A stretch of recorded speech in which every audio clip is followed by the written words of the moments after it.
Hello and welcome back to episode 5 of the Kawasaki build here at Green Hill Garage.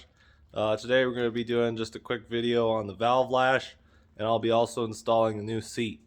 So to set your valve lash, you'll want one of these ratchets with the 10mm socket. I managed to lose all mine except for this one. It was one I made to reach Power Stroke glow plugs. Since I didn't have an extendable or an extended 10mm, I just made one. Then you'll also need a feeler gauge, a good quality feeler gauge with a 10 thousandths bar on it. Then I just use an adjustable crescent. So then you're gonna go over here. I already pulled off the valve cover. Basically, it's just 4 10mm bolts, really easy to reach. So yeah, this side's really easy. This side takes a little bit of work. You're gonna need to unclip this side and this piece here. So yeah, just something to keep in mind. And then this valve cover, same story. 4 bolts there, 4 bolts there. Yeah, pretty easy, just 4 bolts. So then what you're gonna do, grab the feeler gauge, and you're gonna want the motor to be cold, not started at all. I did start this morning, so I'm just doing this for a video. I'm not actually gonna adjust it, since you want this motor to be totally cold because all the metal will expand. And basically a 10 thousandths feeler gauge should fit, and you have to be at the point where these are loose. They cannot be basically the camshaft cannot be pushing on any of these rockers. If they are, then your measurement's not going to be correct. So you gotta sometimes spin the motor. On these, there's no easy way to just spin it. You can pop off this clutch cover and reach the clutch basket. I usually though just bump the starter just to get the engine to spin a little bit. So that was the easy thing to do. So got that set, and then yeah, that was it. 10 thousandths cold lash for both intake and exhaust, and yeah, that pretty much solved that problem.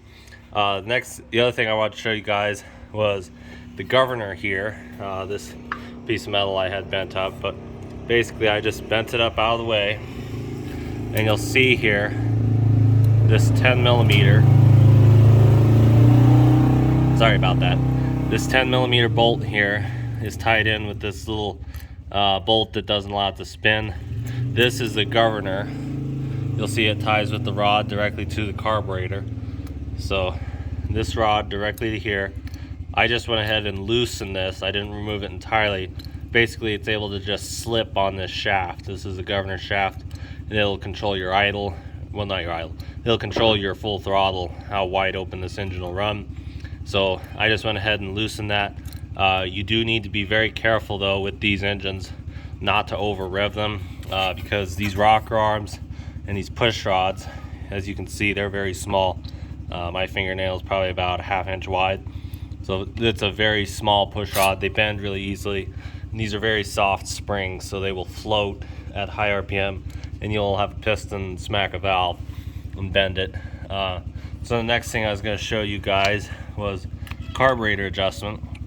The only adjustments on this carburetor are these 2 brass screws here and here, and each one controls the passageways for each of the cylinders. So this one goes to your rear cylinder, this one goes to your front cylinder. We're on the driver's side of the UTV, and then I'll set this down. Right under here, there's 1 screw, and that is your butterfly valve screw for the throttle. So you need to take that, turn that in a full 2 turns, and then fine tune from there. Usually when dealing with most carburetors, I turn everything in all the way, completely down, and then 2 turns. Except for this butterfly. I will back it all the way out and then screw it in 2 turns. I hope that makes sense. That's just how I always start with carburetors when making adjustments. Usually 2 screws is a good baseline to start off of. So that's about all that I have for that part of the motor. I did put a new drive belt on. Usually these drive belts are a little sticky.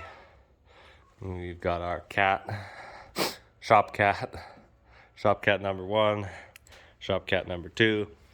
So on this seat, these seats are really easy to remove. They just got one bracket here, one bracket on the other side, and they just hold together with 4 12mm nuts. They're really easy to pull off of. Just 4 12mm nuts, and then these brackets here. So really simple. We'll go ahead, get this out of the way. Grab all this. And then on this new seat, you can see it's got the studs already on it. So we'll go ahead. I will just go ahead and assemble this seat. You all can see how that goes together. I'll just set it up here so you all can see what it'll look like. Basically, it's gonna sit right about in here. Yeah, definite improvement. I'll get it all bolted down off camera because it may take me a little bit. When you take these seats, you'll see that this seat isn't coated at all, and I gotta basically get some paint or oil.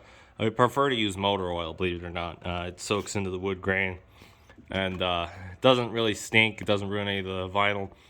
10W30 motor oil works really good, and it beads and sheds water nicely. It doesn't ever flake off like paint does. So I'll just go ahead and lay a little bit of fresh engine oil, 10W30 on there, and that'll keep the water that'll splash up, mud and whatnot splash up here, from getting into this wood and rotting the wood, because it will. So just something to keep in mind. But that'll be about all for this video. The next, one other thing I did, right next to that cat, I got a brand new mud flap there.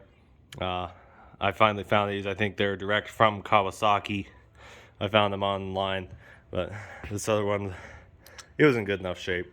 This whole thing, I think I'm now at about $750 total spent. So that'll cover it for this video. Thank you all for watching. Remember to leave a like and comment if you have any questions. Remember also to subscribe to Green Hill Garage, and thank you all for watching.